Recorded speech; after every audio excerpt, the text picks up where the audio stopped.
वो बेजुबान सबसे ज्यादा प्रभावित हो रहे हैं, जो आपको कह नहीं पाते कि ईश्वर ने सबसे अच्छा आपको बनाया है और सबसे बुरा काम आप कर रहे हैं।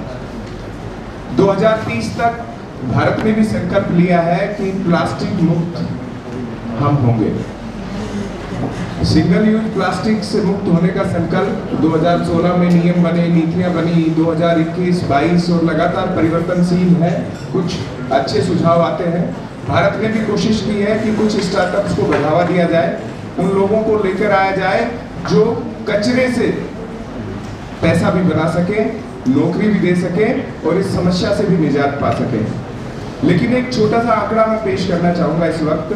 2019-20 का संभवतः डेटा है और आंकड़ों में ऊपर नीचे अक्सर पत्रकार होते रहते हैं। करीब 50 लाख टन कचरा प्लास्टिक का भारत में 2019-20 में सामने आया। 2025-26 अब है, हम 1 लाख टन से ज्यादा कचरा इस समय उत्सर्जित कर रहे हैं, सामने आ रहा है। इतनी तरक्की तो शायद अच्छे कामों में नहीं की होगी किसी ने, की है क्या? कभी कभी मौन भी सहमति होता है, ये केवल प्रेम की बात नहीं होती। तो अक्सर ये होता है कि हम लगातार अपनी सुविधा के लिए उन चीजों पर ध्यान दे रहे हैं जो हमें तात्कालिक सुख दे रही हैं, गंभीर परिणामों की ओर ध्यान नहीं दे रहे हैं। ये मंच इसी सार्थकता के साथ है कि इस आवश्यकता को पहचाने कि जब आंधी आए, हम तो राजस्थान में रहते हैं, तो आंधी आए तो हमारे चेहरे पर धूल लगे, पॉलिथीन का टुकड़ा नहीं। और ये मौसम ऐसा है जब पत्ते गर्मी की वजह से थोड़े गिरे हुए होते हैं, कुछ नई कोपलें आई हुई होती है, तो कई जगह तो मैंने हालात ऐसे देखे हैं कि वो पेड़ प्लास्टिक के पेड़ ही नजर आते हैं। आपने भी देखे हैं। और भारत का युवा आत्मनिर्भर बनने की ओर है। बड़ी संख्या में आर्ट के स्टूडेंट हैं। मैं कहना चाहूंगा कि माध्यम सबके पास है, कुछ अलग हटके करोगे तो मीडिया आपके पास चल के आएगा। आप लोगों के पास चल के जाते हो तो आवश्यकता हो सकती है उनकी नहीं हो, लेकिन जब आप अपने आप में क्रिएशन इतना उम्दा करेंगे, आज जापान का उदाहरण दिया जा रहा है, आज आप सिंगापुर का भी दे सकते हैं, ऑस्ट्रेलिया का दे सकते हैं, आप जर्मनी का भी दे सकते हैं, वहाँ कुछ चीजें हो रही है। लेकिन आपके भारत में भी बहुत कुछ ऐसा हो रहा है जो आपको गौरवान्वित कर सकता है आने वाले दिनों में। हालांकि हमारी शुरुआत है, हमने लेट शुरू किया। आपको पता है सबसे पहले किस देश ने सिंगल यूज प्लास्टिक बैन किया था वर्ल्ड वाइड? है किसी को ध्यान? संभवतः 2002 या 2004 में बांग्लादेश ने अपने यहाँ बंद किया था। उसके बाद 77-8 जो कंट्रीज है वो उसमें आ चुके हैं। ये हैरत करने वाली चीज है। हालांकि भारत ने भी किया है और अब तो मुक्त होने की बात है, लेकिन जरूरत यही है, चाहे देश छोटा हो बड़ा हो, समस्या बहुत गंभीर है, हमें इसे पहचानना होगा और कोशिश करनी होगी। तमाम जो महत्वपूर्ण मुद्दे हैं वो हमें इस ओर आगाह करते हैं कि ये चुनौती बहुत बड़ी है। कुछ बातें जैसे डोने पटल की चल रही थी, गिलास की मैडम ने कहा, मैंने भी अपने उसमें लिखा था कि मैं भी बात करूंगा भंडारे की, निर्जला एकादशी की शायद आप बात कर रही हैं। तो बहुत सारी चीजें हम देखते हैं हमारे सामने होते हुए। हमारे भी प्रोग्राम होता है तो एक हम सब बजट बनाते हैं तो उसमें सबसे कम बजट में यही आता है, डोने और पटल। तो हम सोचते हैं कि इसका तो ये तो फेंकने में वेस्ट में ही जाना है, लेकिन उसके साथ अगर आप देखोगे अगर प्लास्टिक से बन रहा है तो बड़े माइक्रो ऐसे कण होते हैं जो जिन्हें हम खाएंगे उसके साथ, और वो बहुत जहरीले होते हैं। इससे हमारी जिंदगी को नुकसान है, आज नहीं है कल होगा। कैंसर के जो बढ़ते हुए आंकड़े हैं प्लास्टिक वेस्ट से, एक बार देख लीजिएगा, गूगल कर लीजिएगा, सबको मिल जाएंगे। तो ये समस्या गंभीर नहीं है।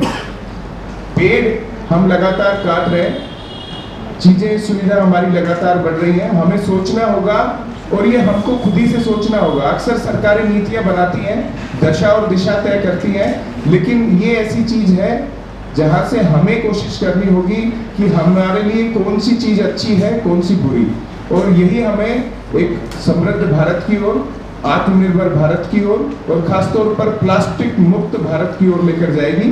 जरूरत इस वक्त ये है कि कुछ नवाचार इसमें करें। हम प्लास्टिक तो अब सामने है, बहुत सारी फैक्ट्रियां हैं, जितना हम सोच रहे हैं उससे ज़्यादा अभी तक प्रोड्यूस कर चुकी होंगी। हर पल उनकी कोशिश है कि टनों टन ट्रक में माल भरकर उस दुकान तक पहुंचाया जाए जहां से आपके घर तक पहुंचे। एक छोटा सा वाकया मैं बताता हूं, जिससे लगता है कि ये सिंगल यूज प्लास्टिक आम उस दुकान की जरूरत क्यों है।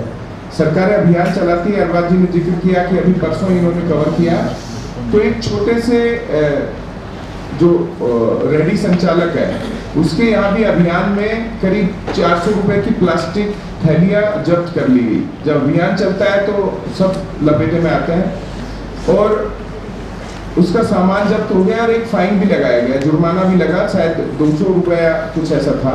तो कुल मिला के उसके 700 रुपए के आसपास का नुकसान हुआ। तो तमाम मीडिया के कैमरे लेंस चले गए, मैं थोड़ा पीछे था तो मैंने वैसे ही पूछ लिया क्योंकि दर्द में दिखे कि कितना नुकसान हुआ। तो उन्होंने कहा कि करीब 600-700 रुपए। मैंने कहा कमाई कितनी है? उन्होंने कहा 400-500 रुपए गुजारा कर लेते हैं। तो मैंने कहा आज की दिहाड़ी तो गई। तो उन्होंने कहा धंधे में ऐसा होता है।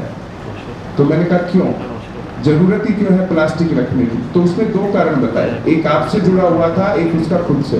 तो पहली चीज तो आप खत्म कर सकते हो। उन्होंने कहा कि ग्राहक अगर थैला लेकर आए, जैसा मैडम कोशिश कर रही है खुद को और बच्चों को बताने की, तो अगर एक थैला आप लेकर जाएंगे मंडी में, दुकान पे, और कहेंगे आप इसी में सामान डाल दीजिए, तो आपकी तरफ से कोशिश होगी और दुकानदार खुश भी होगा। और अगर सभी लेके जाएंगे तो प्लास्टिक बैग सिंगल यूज वाले रखेगा नहीं। दूसरा उन्होंने कहा कि मैं तो नहीं रखूं, लेकिन ये धंधे की बात है, बगल वाला रखता है तो लोग उससे सामान खरीदेंगे कि वो पैक करके देता है। तो ऐसी सुविधा हम छोड़ें। कोशिश यही है, प्लास्टिक के उपयोग को हम कोशिश करते हैं कम से कम करने की, और इसी मकसद के साथ हम बैठे हैं। मेरा भी एक सुझाव है, विनम्र अनुरोध भी है कि शुरुआत हम ही को करनी होगी। सरकारें केवल साथ देती हैं और बड़ी संख्या में जो युवा यहाँ पर है, मेरा उनसे कहना है कि स्टार्टअप्स के लिए बहुत अच्छी योजनाएं भारत सरकार और राज्य सरकार यानी राजस्थान सरकार की हैं, या जिस भी राज्य से आप बिलोंग करते हो वहाँ पे है। तो कोई भी अपना इनोवेटिव आइडिया लगाइए और उद्यमी बनिए। बहुत सारी चीज़ें यहाँ पर हो रही हैं। प्लास्टिक जो वेस्ट है या रिसाइकिल के जरिए कैसे हम प्लास्टिक को बार बार यूज कर सकते हैं, कैसे उसे खत्म कर सकते हैं जलाने के अलावा। और कचरे के ढेर हमें हमारे शहर के बाहर तो दिखते ही थे, अब गांव के बाहर भी दिखने लगे हैं जो प्लास्टिक से युक्त है। तो उनका निस्तारण कैसे हो, इसको लेकर एक प्रभावी सोच हम बनाएं। एक अधिकार आप सबको मिला हुआ है जो संविधान से मिला हुआ है। आप राष्ट्रपति को, प्रधानमंत्री जी को और राजस्थान के मुख्यमंत्री राज्यपाल को पत्र लिख सकते हैं और हर एक पत्र पे संज्ञान होता है, ये मैं दावे के साथ कह सकता हूं। तो अपने सुझाव उनको लिखिएगा कि सरकारें क्या कर सकती हैं। हो सकता है आपके अगले बजट में या जब लाल किले से प्रधानमंत्री देश को संबोधित करे, आप ही में से किसी की आवाज को देश की मुहिम बनाए।